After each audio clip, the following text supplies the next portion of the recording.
Today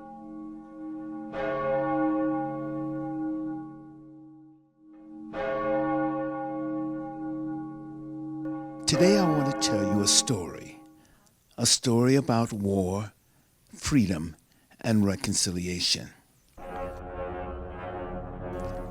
1898. Balangiga, a small town in the island of Samar in the Philippines.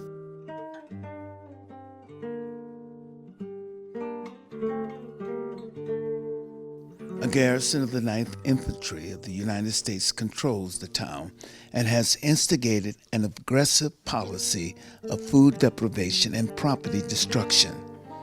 Echoes of the torture of the Filipinos by American soldiers, including the infamous water torture, are widespread. The villagers decide to counterattack. Dressed as women attending a funeral, 500 Filipino men ambush the American soldiers. 48 American soldiers and 28 Filipino villagers lose their lives. A few days later, the U.S. Marines, led by Brigadier General Jacob H. Smith, arrived in Balangiga. What he ordered was simple and yet tragic: killed every male over 10 years old. In the massacre that followed, thousands of Filipinos were killed. The town of Balangiga was shelled by artillery and its church was burned to the ground. The 3 bells of Balangiga that were used to signal to start the attack are seized as war booty. The bells of Balangiga, the most important religious relic of all Filipinos, are still in U.S. custody.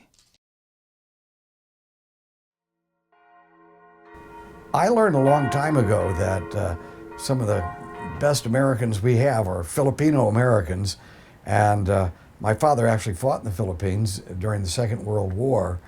And so when I went over to the Philippines early on in my career, I was horrified to find out that a national treasure of the Philippines was being kept in the United States. And the bells of Balangiga are something that touch the soul of the people of the Philippines. And we should not take that lightly. And the fact that they haven't gotten them back all these years doesn't speak well of us.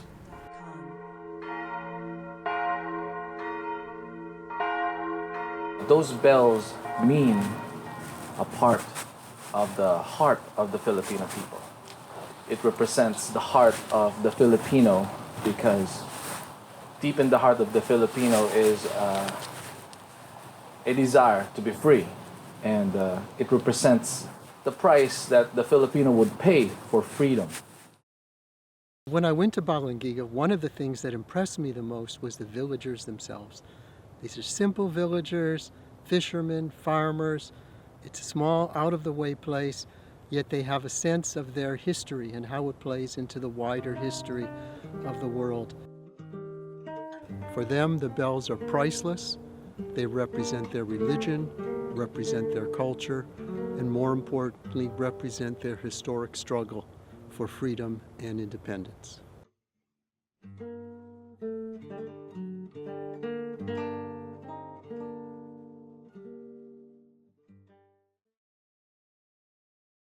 All my life, I have been getting things back for people. I'm a retriever. As an international investigator, I've gotten back diamonds, family fortunes, paintings, families' children that have been kidnapped, people taken into human trafficking. I retrieve things, get them back.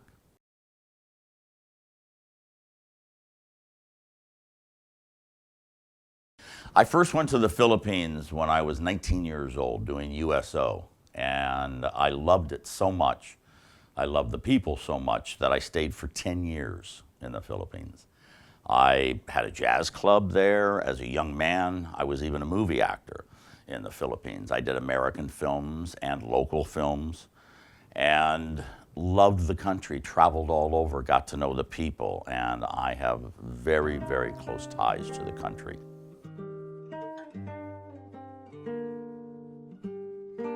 As I did more and more research into this, digging into it, I found that years ago, a congressman sponsored a bill, along with a senator, to return the bells. And the congressman was named Dana Rohrabacher, who happens to be the congressman for Orange County, where I live in California.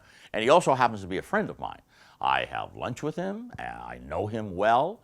So I immediately called Dana, went to Dana, and I said, what happened?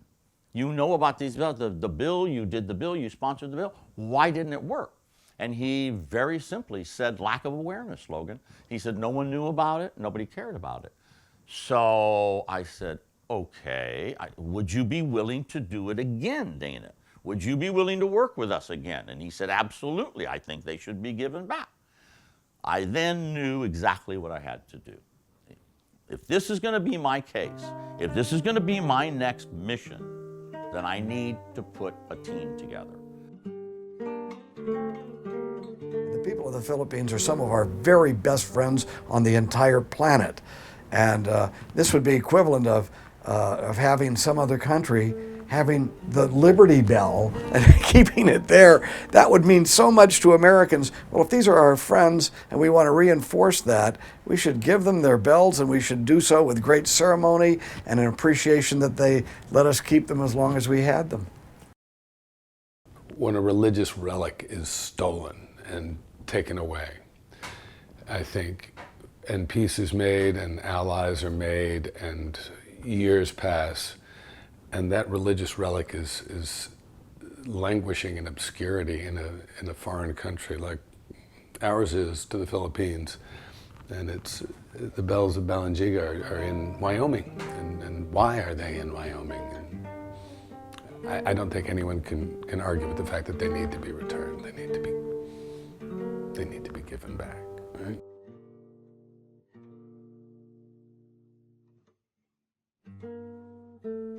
We can start this campaign in a matter of a week or so. Once we have raised the money, the goal is to keep this awareness in the public eye. We have persistence. We have got to keep this going.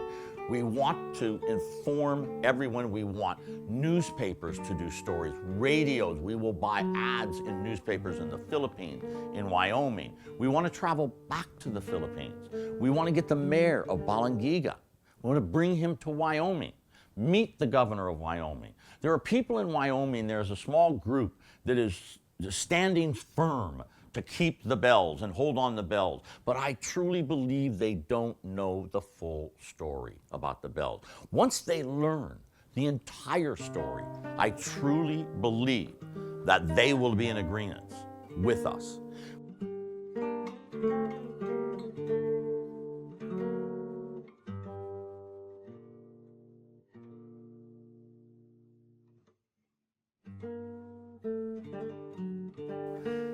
Information is knowledge. Knowledge leads to power. We need part of this money to make a beautiful documentary about everything that happened in Balangiga. Ito po'y isang pananawagan sa lahat ng mga Pilipino na nandito sa Amerika, sa Pilipinas, at sa buong mundo.